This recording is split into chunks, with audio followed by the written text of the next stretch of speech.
Bidding strategy is the single most important setting in a Google ad campaign. So many Google advertisers get this wrong and it really hurts their results. In this video, I'm going to show you the best Google Ads bidding strategy that you should be using right now.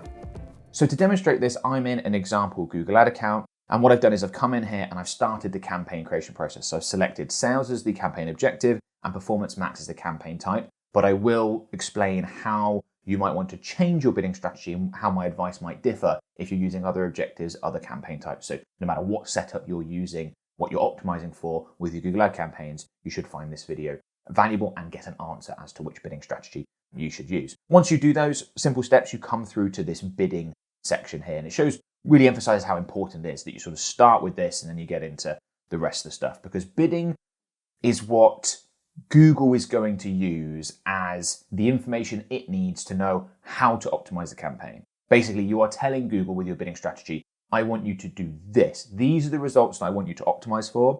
And we know that Google's optimization process is really, really important. Probably more in some campaign types than others. So performance max probably being right at the top of that.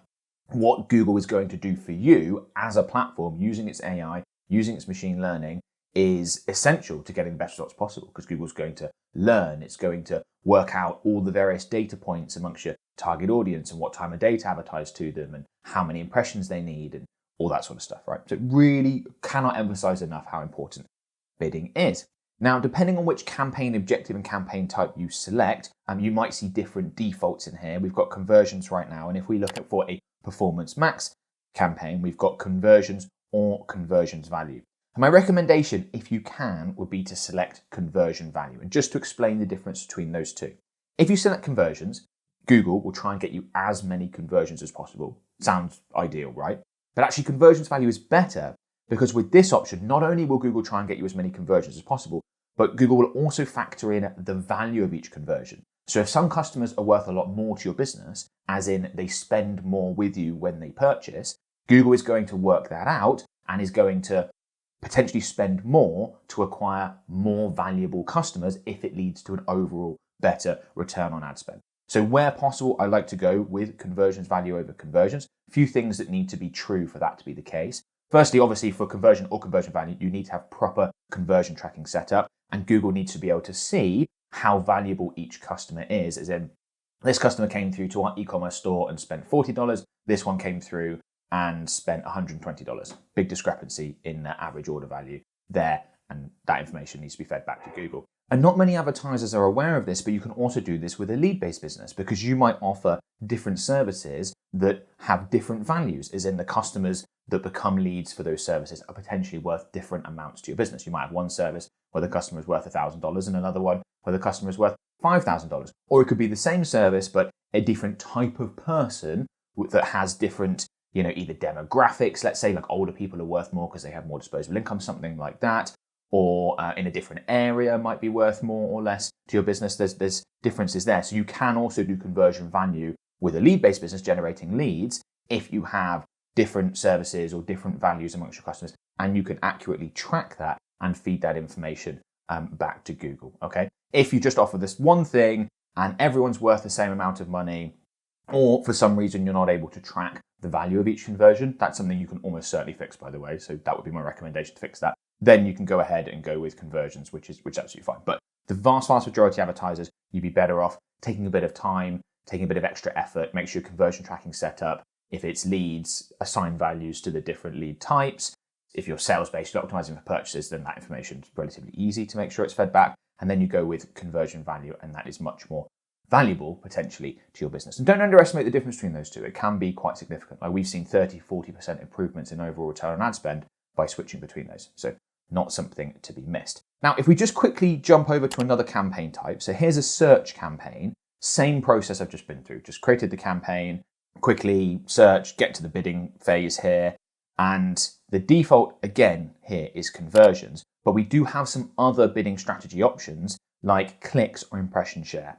And I want to talk about clicks because that's something that quite a lot of Google advertisers end up going with, at least to begin with. They think, okay, if I get clicks through to my website, those people will come through to the website, they're then likely to purchase, they're then likely to become a lead, they're going to take the next step they want to take.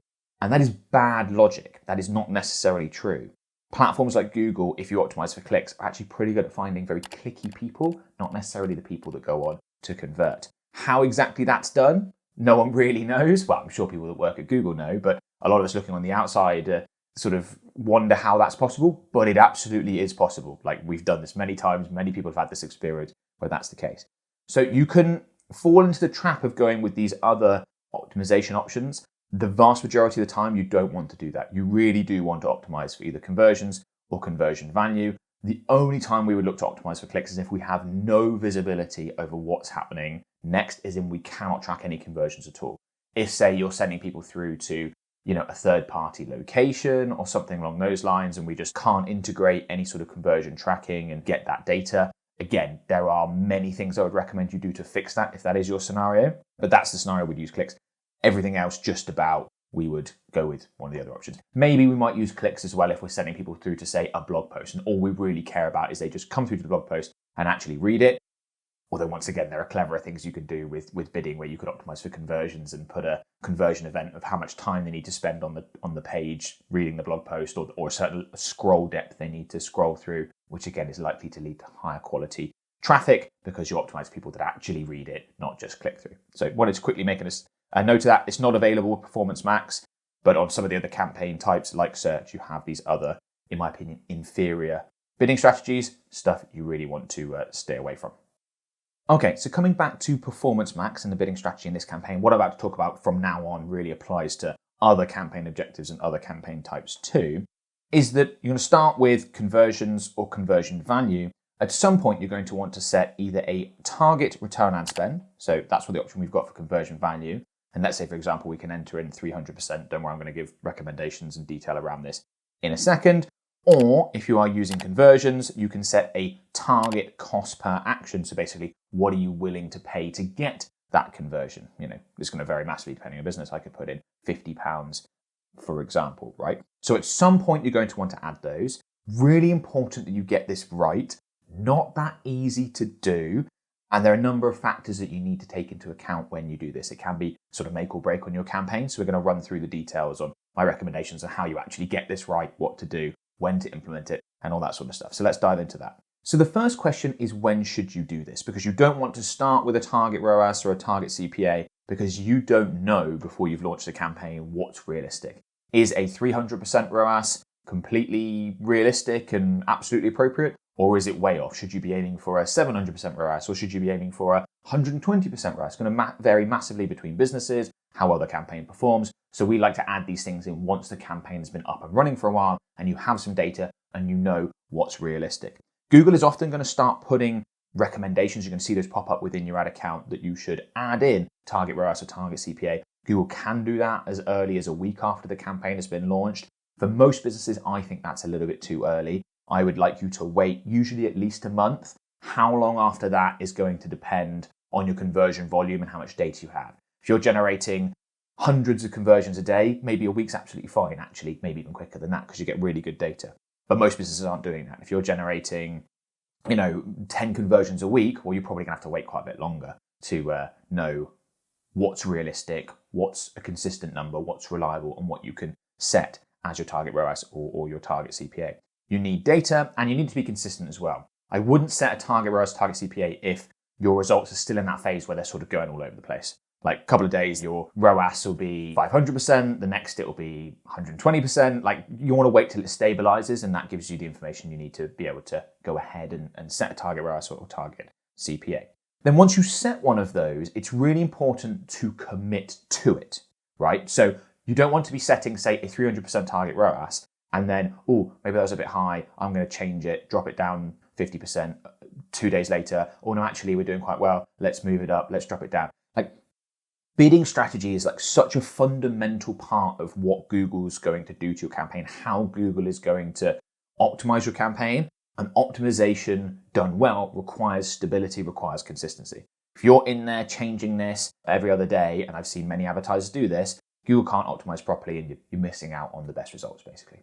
So there are some other things I need to cover around target ROAS and target CPA. I also need to discuss some other bidding strategies, some like additional options that are very, very interesting and not many Google advertisers know about. Before I do that, I want to quickly let you know about our done-for-you Google Ads services. So my company can create, manage, and optimize Google Ad campaigns. We can work out exactly how to set up your bidding strategy, your target ROAS, all that sort of stuff, along with everything else associated with Google Ads to help you get the best results possible. If that sounds interesting, there is a link in the video description below. You can click on that, come through to a page on our website, book in a free, no obligation call to find out more about how we might be able to help and how we might be able to significantly improve your results and take that workload off your hand. So go ahead and book a free call and hopefully we get a chance to work together.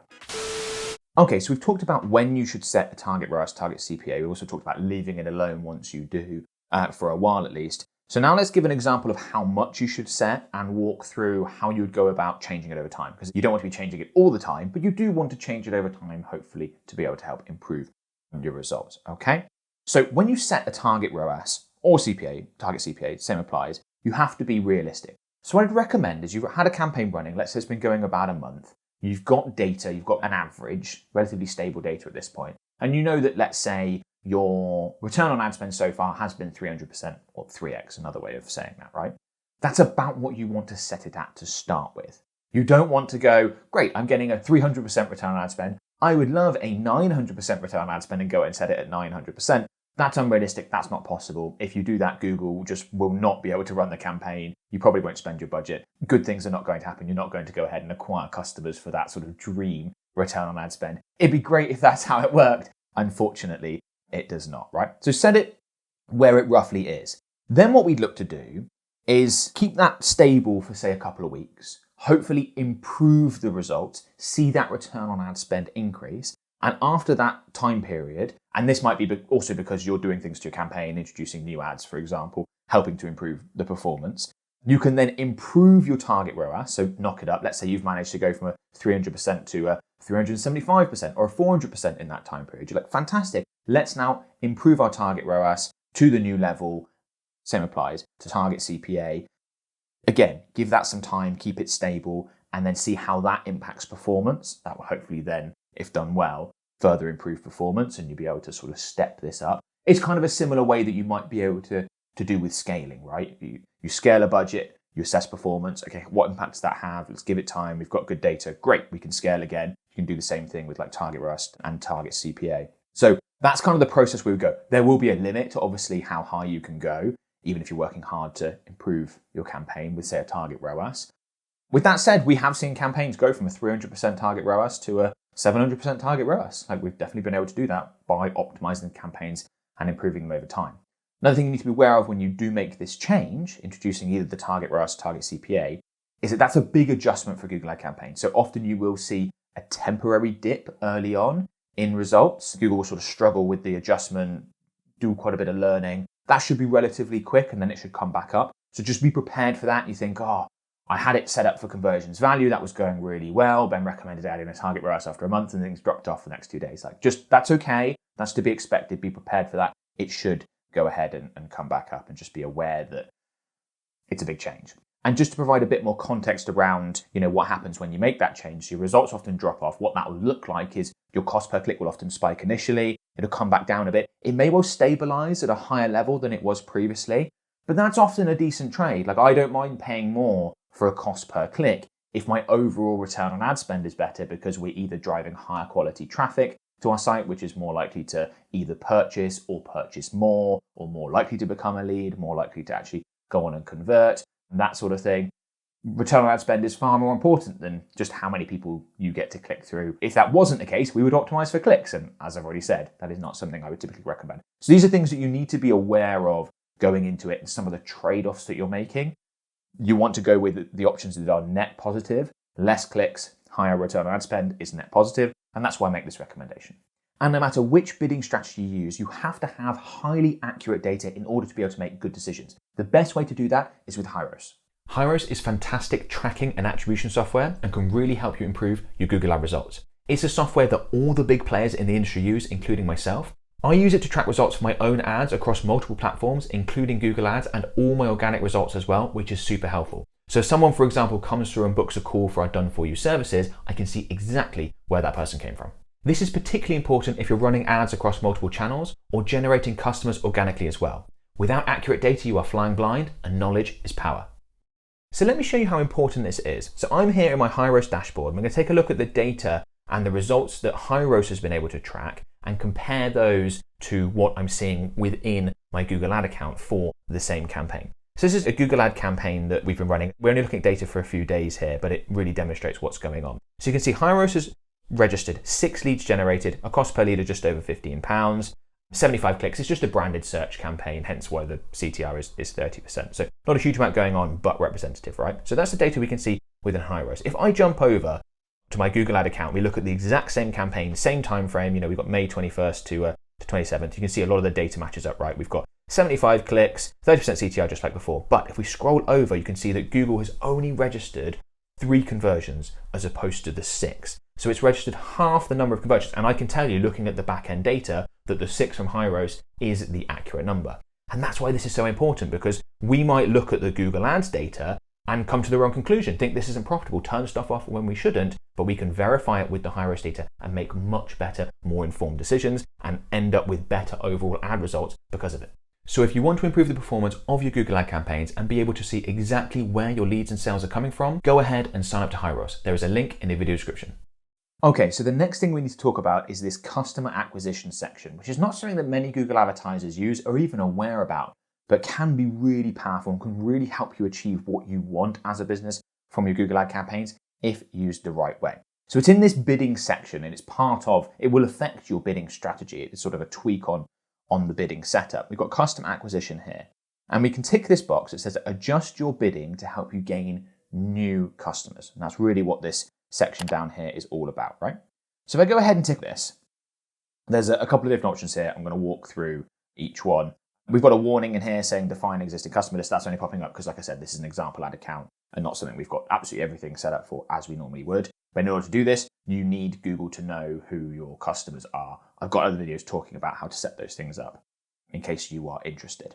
But what I want to focus on here are these bidding strategies, right? So this first option of the two is bid higher for new customers. And what this allows you to do is basically say to Google, look, I'm happy to pay more to acquire a new customer, even if they're worth technically in this first transaction the same amount as getting another sale or another lead from an existing customer.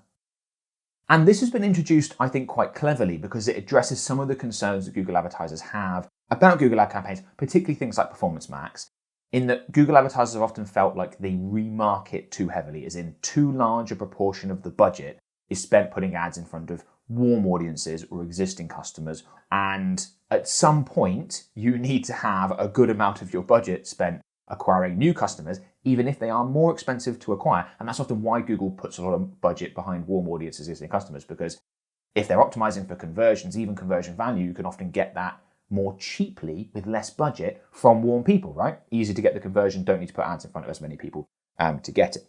But you do need new customers coming in, otherwise your sort of sales, your leads will just slowly drop off as you sort of fish the same pond, as it were. You need to be adding in more fish at the top end, and that can be more expensive.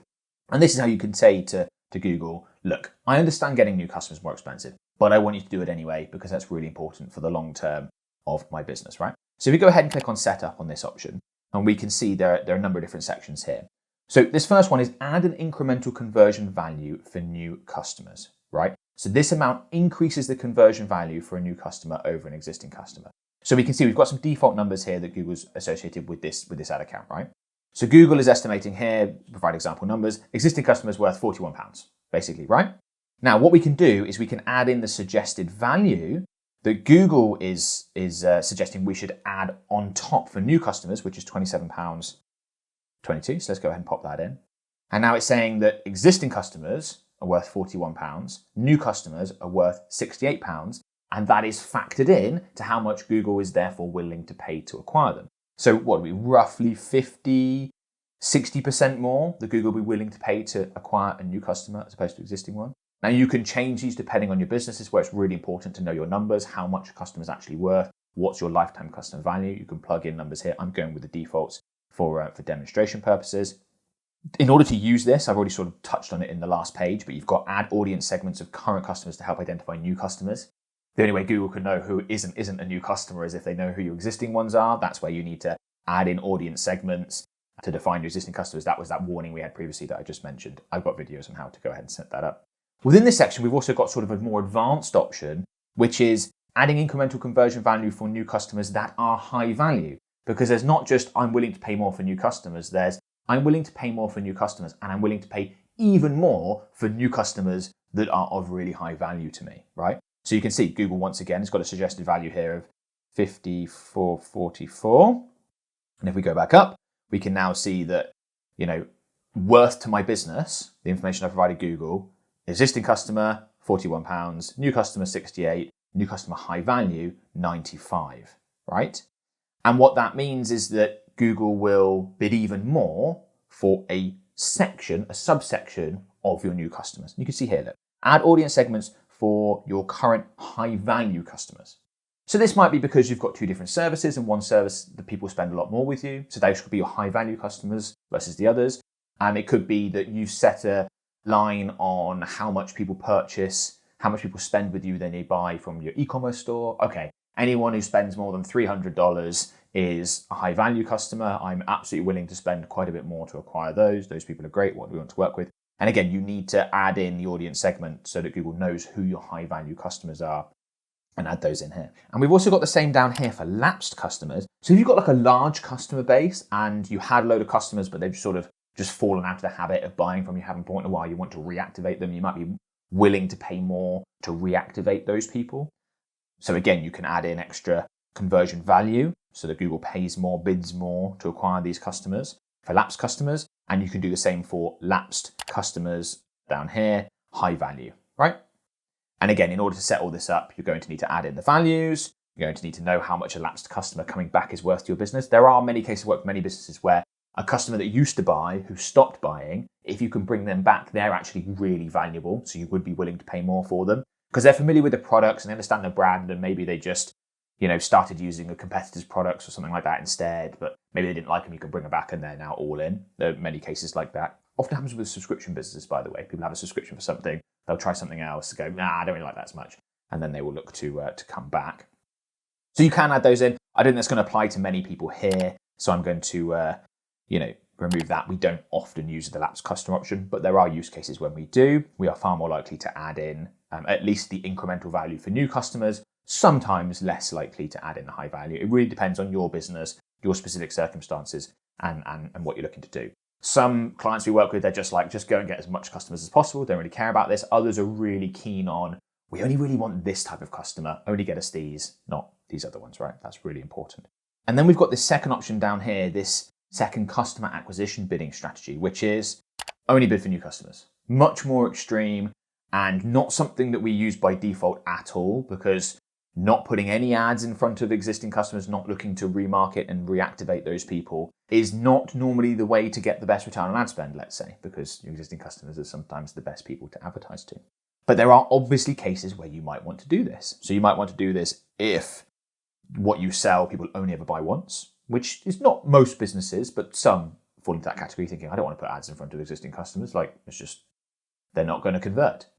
The other option might be if you're running a promotion that only applies to new customers and you don't really want your existing customers to see it, they might not like it. We work with some businesses in that sort of scenario.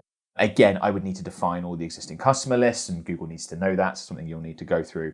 I don't have that set up because in our example ad account, it's actually, I think, quite useful for me to show you that, to act as a reminder that you need to go and set that up. But a very simple option to go and use if that's important for your business, right? Okay, so when are we actually using these customer acquisition bidding strategies? We're not using them by default.